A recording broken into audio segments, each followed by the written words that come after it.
Hi, so this week we are going to start our next unit. We're focusing on the same time period, and it's kind of like a literary period within a literary period. All right, so we were looking at the modernist movement, and now we're going to look at the Harlem Renaissance, which is during the same time period as the modernists, but it just had enough of a difference to be an entirely different literary period. All right. So your responsibility today is going to be working on the Harlem Renaissance Hyperdoc in Google Classroom. This is digital only because of the requirements that you need to complete, but I have decided to make it a group project if you want to. Okay. I would not work with more than 4 people on this assignment, and here's why. This assignment is going to have approximately, I believe this is like 12 pages of information. But what you're going to do is you are going to have an article to read. So when you get in here, you click here. It's going to take you to this article that you'll read through, answer the questions. You can do it all together. One person could be responsible for this. And all of the answers you're going to need are right here in this article. All right.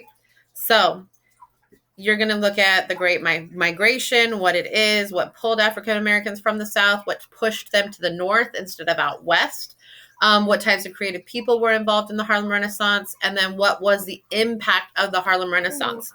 Now, Renaissance is basically, it means a rebirth or a reawakening, which is really important because this was a real time, like a real introduction of African American literature, art, music, everything, and you'll learn all about that in just a few minutes, or today and tomorrow.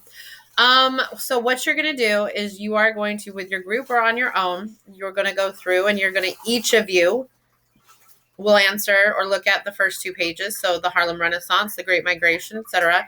Then there we go. You're going to look at the characteristics and philosophies, which we are going to go over in just a minute. But what I want you to do with this is I want you to be able to define each of these characteristics, aka or philosophy, also known as philosophies. So that way, when we go in to work with it for the mastery assessment for your final for the Harlem Renaissance, you'll know what we're doing. Okay. So we'll look at this in just a minute. Oh my gosh. Anyways, we'll do the clicking because it's easier. There are visual artists in here. We have Aaron Douglas, Lois Mailou Jones, and Jacob Lawrence. Then we have poets, Langston Hughes, Claude McKay, and then we get into music, Billie Holiday, Ella Fitzgerald, Duke Ellington, and Louis Armstrong.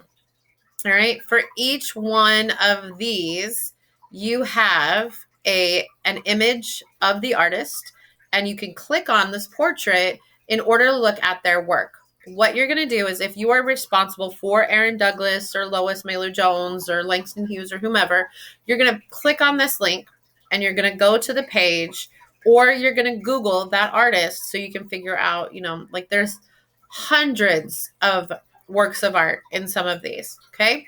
What you're going to do is for example, for this one, you can click on it again. It'll give you a little bit bigger image. You should be able to click on it again so that you can see it. You can make it bigger, smaller. And then what you're going to do is you are going to go in, not to this one, obviously, but you can go in and you can copy image and then go in here, and you will be able to, when this is in your slides, not in a slideshow, you'll be able to click on it. And anyways, I'm getting all crazy here. Anyways, I'm so sensitive, but you'll be able to click on it, add the image, and then adjust it so that it fits. Then you will answer the questions that are in here, is including the philosophy of the Harlem Renaissance, that what was being presented or represented in their art. And like with Langston Hughes, you can copy one of the poems and then link it also. Don't forget to put the title because there are hundreds of poems. All right. So for example, for Langston Hughes, you can go in here and you can click on Poems by Langston Hughes, see all poems, and then it'll take you, down here, poet or poems by this poet, and then you can just click on one that you think might be good. Now, remember this one, it means, that it's from Poetry Magazine and it was featured in a magazine. And I'm trying to remember what else. I think that's about it. All right. So there's that. You can click the link, put part of the poem in here, and then respond to the questions. All right. So we're looking at, and with the music, you can take the video by clicking up in the toolbar, insert video from YouTube or from wherever, and then put it in here. Sometimes you can find the actual performance of the artist, and sometimes it will be like a rendition or a sample from somebody else. Okay. And then you can just put it in here, and then, think about the mood or the tone of the song, and then, or the mood of the song. And then, what is the actual message, and how does it represent or present a philosophy of the Harlem Renaissance? So we've talked about that a little bit. So let's look at the philosophies and characteristics of the Harlem Renaissance. So these are notes from Wikipedia, I believe. Okay. So these are the ideals or the characteristics and philosophies of the Harlem Renaissance, which is part of what you need to do here. Nope. Oh my God. Stop going so fast. All right. So self-determination and asserting agency. It basically just means that if you are determining your own, fate, you get to make your own choices. Not everything is like planned out for you. Okay. Remember, this is a period after the Civil War and after slavery, when everything, all decisions, all choices, everything was made for people, right? For African Americans, for former slaves. And so now they're like, man, I can do my own thing. I can do whatever I want. All right. The Harlem Renaissance looked to destroy old racial stereotypes, removing stereotypes like Jim Crow and, like the mamas and the aunties and everything. Each person is not the same as the next person, et cetera, et cetera, et cetera. They are not Jim Crow and they are not aunties, whatever, but they have strengths and weaknesses beyond the stereotypes. They're not just, the slaves anymore. They have their own point of view and their own will and everything else.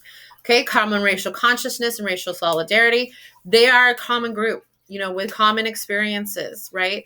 Nobody else in the United States, right, has the same experiences as African American individuals at that time. All right. Nobody else was slaves. Nobody else was, had generations of slavery, in their DNA. Okay.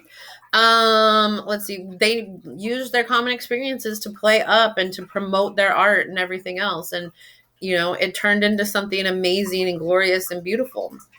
Group expression, you should act like a team and vocalize as a group.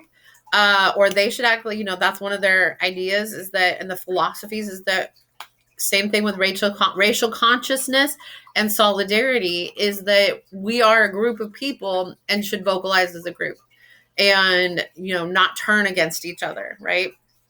Okay, political and civil rights.